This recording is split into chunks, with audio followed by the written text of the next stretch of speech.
We know that Canada and the rest of the world has to move away from fossil fuels to reduce the effects of climate change.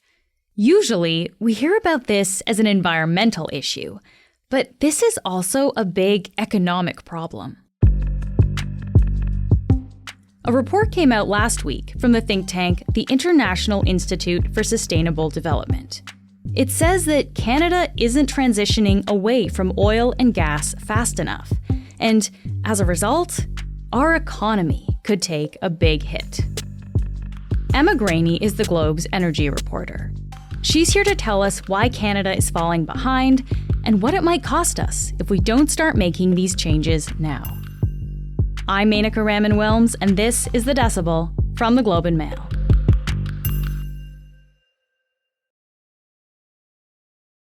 Emma, thank you so much for joining me again. It's lovely to be here. So I think we hear a lot about Canada's dependence on oil and gas, but just how dependent are we? We are extremely dependent on oil and gas. So globally, as a country, we're the fourth largest producer of crude oil and the fifth largest producer of natural gas. So basically, between oil and gas, they've averaged about 5% of the Canadian economy since the year 2000. But that's actually kind of increased lately. So in terms of direct GDP contribution, in 2021, it was just over 7% at 7.2%. And it hits 9.2% when you count indirect economic impact as well. But it's far higher, as you might expect, in Alberta and Newfoundland and Labrador. So here in Alberta, we're looking kind of upwards of 20%, 25% for Newfoundland and Labrador. So it is really a huge economic driver for Canada and for different provinces as well. Yeah. And so let's talk about this new report that is out from this think tank. The report says that Canada is not prepared to turn away from fossil fuels. So what does that mean exactly, Emma? Like, how is Canada not prepared? Well, basically, the idea behind this report is called Setting the Pace, the Economic Case for Managing the Decline in Oil and Natural Gas Production in Canada. Short, catchy, pithy title. Now, at the heart of this report, it's saying that we just are not ready to deal with the fact that oil and gas globally are going to see a reduced demand, basically, for oil and gas as different countries around the world eye net zero greenhouse gas emissions to kind of, avoid the worst of climate change. It's really looking at, okay, what are the impacts going to be on jobs, on workers, and on communities? And what it's saying is, at its heart, well, different governments are not accepting the fact that the world is changing. Now, I'm paraphrasing it. It does not say this is bluntly in the report, but I did talk to one of the co-authors and, he said, hopefully this can be a way for governments to kind of pull their heads out the sand and realize that things are changing. They're changing rapidly, and we need to come up with economic policies to deal with that.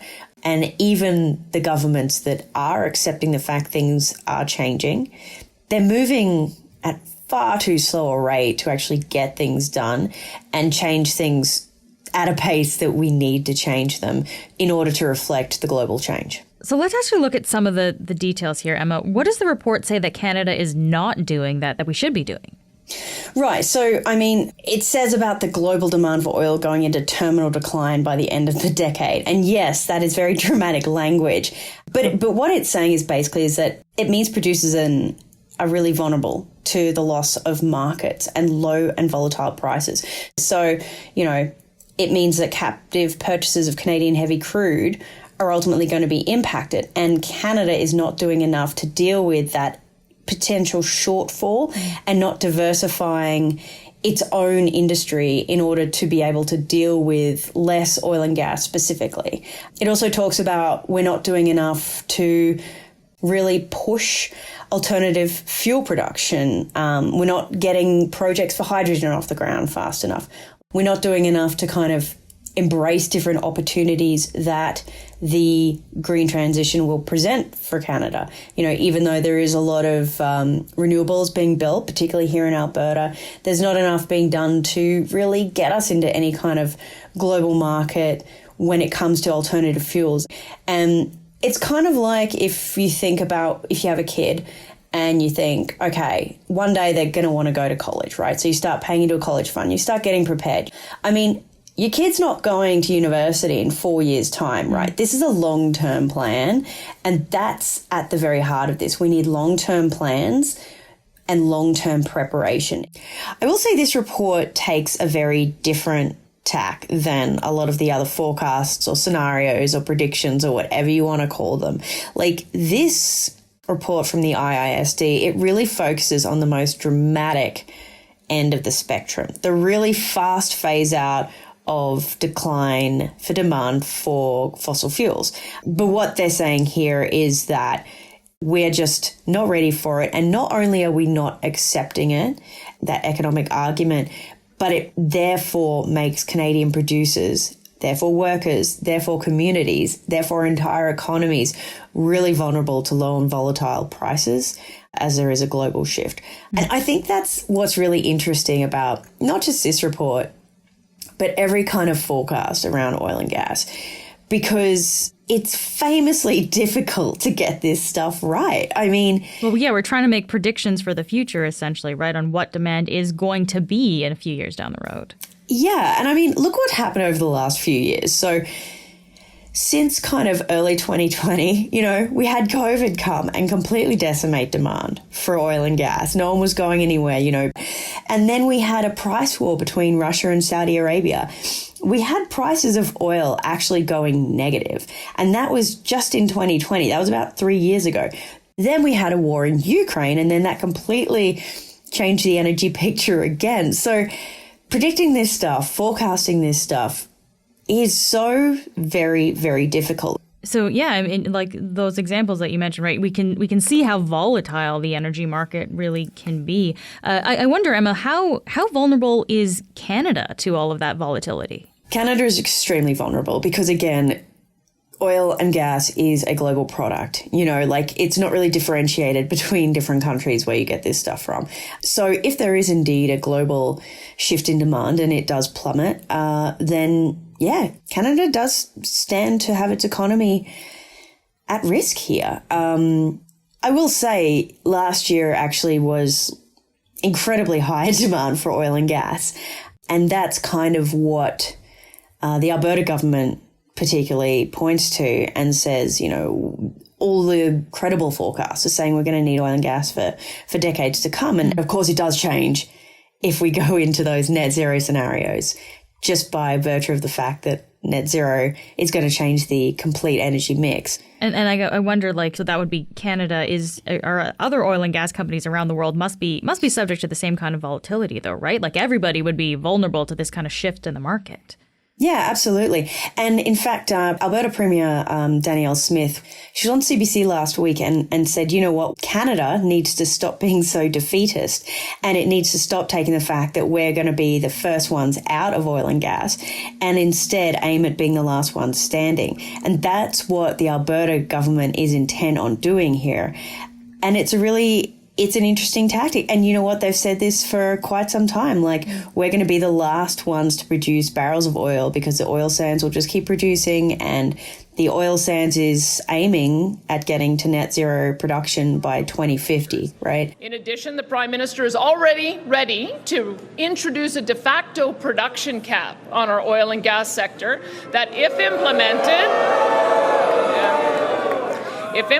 will result in tens of thousands of jobs lost, tens of billions in lost investment, damage our province's fiscal position, and bring economic hardship to Albertans. Now, I've made myself... So their argument is, well, we're going to be lowest carbon barrels of oil, therefore we are going to be the last ones giving oil to the global market. But, okay, so if there's still going to be a demand for oil and gas then, I mean, doesn't it maybe make sense to focus on production still, like Danielle Smith said, right, and be the last one standing? People are still going to need oil and gas. Yeah, absolutely. I think, fair enough, make your argument there. When it comes to the current picture for oil and gas, so, I mean, fossil fuels in the global energy mix, they're a really, really high part of it. They're a massive part of it. They have been for decades. I think 80% is kind of fossil fuels in the share there. So we're talking about a massive, massive chunk of the global energy use is oil and gas. But the point is, in this report, we're not prepared for a world in which there is less demand for it. So we're banking on more investment. We're banking on job creation. We're banking on increased revenues when in fact those are more likely going to fall. Because even though you still have a demand for something, doesn't mean that that demand is growing, right? At the end of the day, oil companies want to make money for their shareholders. I mean, that's why they exist. They don't exist out of the goodness of their hearts to, get to net zero emissions by 2050. It's an economic argument, right? So they're going to make the most economically minded investment choices for their companies. We'll be back in a moment.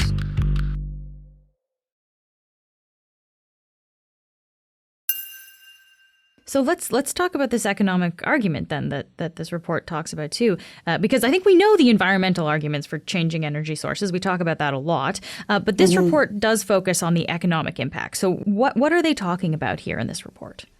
So what they're saying is basically we're going to see such a huge demand that we're going to see tons and tons and tons of jobs, like thousands of jobs being shed from the economy. And we don't have a way to plug that. We don't have a way to plug the billions of dollars that we see from revenues from oil and gas, from, taxes that people pay who are workers in the industry. We don't have anything to plug that gap. I mean, here in Alberta, I've lived here for a while now.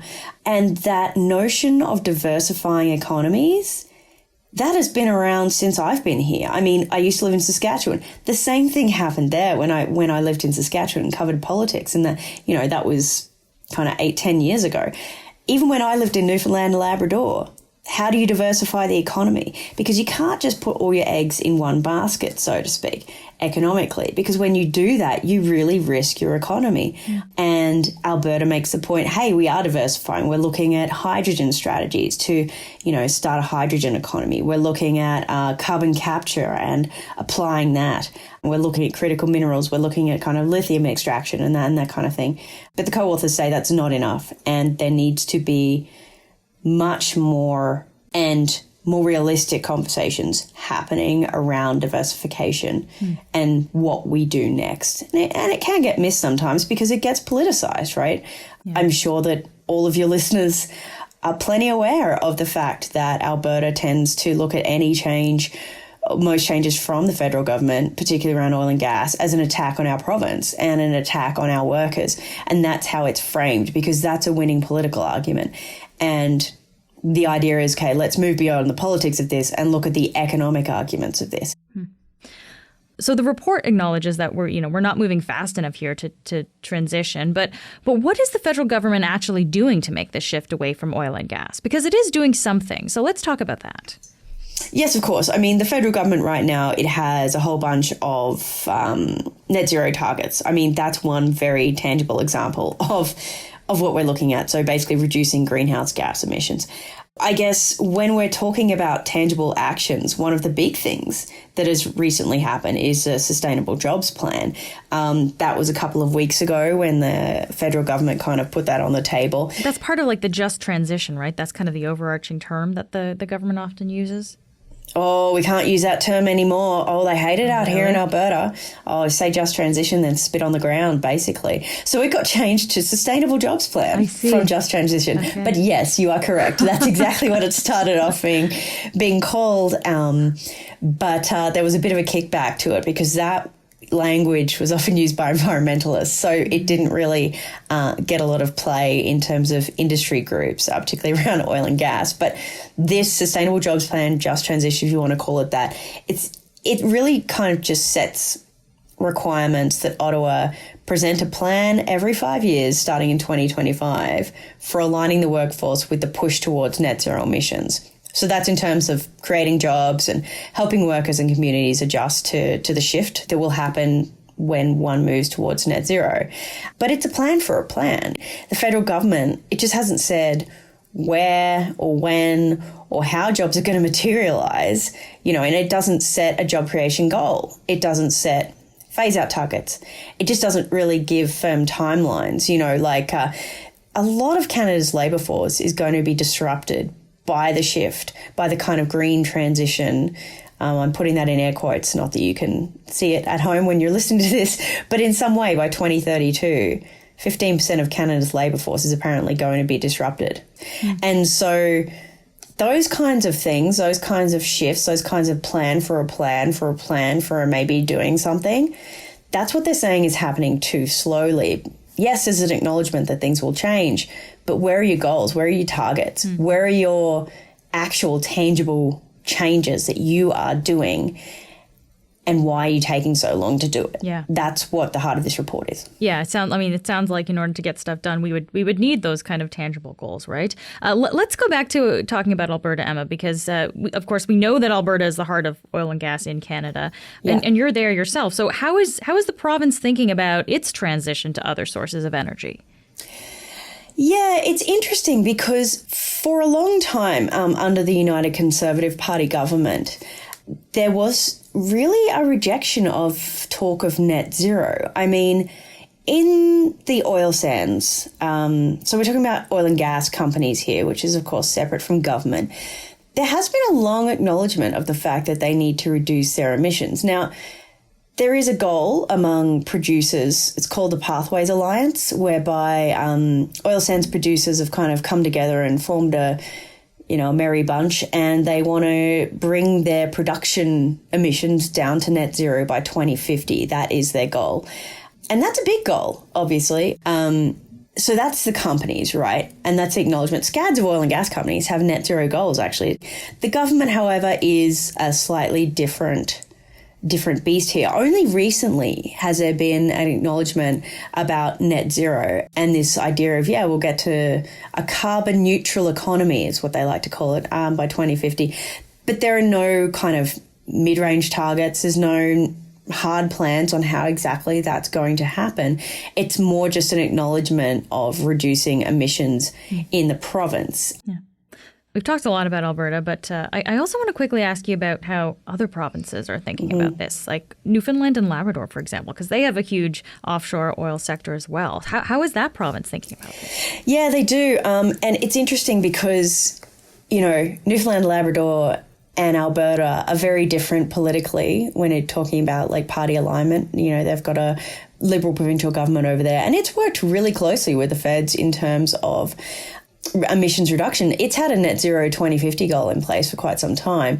What's interesting as well about Newfoundland and Labrador is that they are really looking to diversify, like hardcore diversification into a very tangible example there is hydrogen production. So countries around the world are kind of looking at it as a potential way to reduce emissions because it doesn't have emissions when you burn it. And they want to use their wind resources. If you've been to Atlantic Canada, it is damn windy out there. They want to use that in order to drive wind production of hydrogen. So they're really eyeing the green transition as, this is actually a huge opportunity where we can do something that we haven't done before. Whether or not that will actually come together, who's to say? I mean, some of this stuff is very pie in the sky, but there are some real projects really happening and at final investment decisions coming up very, very soon out there, Yeah. And just lastly, Emma, if we can look at the big picture of all of this, I mean, what does it all say about where we are, where Canada is in addressing our climate goals? It seems when you're reading a report like this that the argument is Canada's talking big game here, but really not doing much about it. Yeah. There are some tangible goals there. And you know what? Yeah, there are goals in terms of emissions reduction. There are definitive things about we need to hit this number by such and such a date. And even though Canada does have these goals in order to try and get to net zero, and you know what? A lot of countries have them. There's a lot of reliance on as yet to come technology. The heart of this report is basically get prepared, do more to plug the gaps, and then hopefully put Canada on a better footing in order to face a different global energy reality. Emma, thank you so much. Always great to talk to you. Yeah, great to chat with you as well. Thanks for having me. That's it for today. I'm Menaka Raman-Welms. Michal Stein helped produce this episode. Our summer producer is Nagin Nia. Our producers are Madeline White, Cheryl Sutherland, and Rachel Levy-McLaughlin. David Crosby edits the show. Adrian Chung is our senior producer, and Angela Pacenza is our executive editor. Thanks so much for listening, and I'll talk to you tomorrow.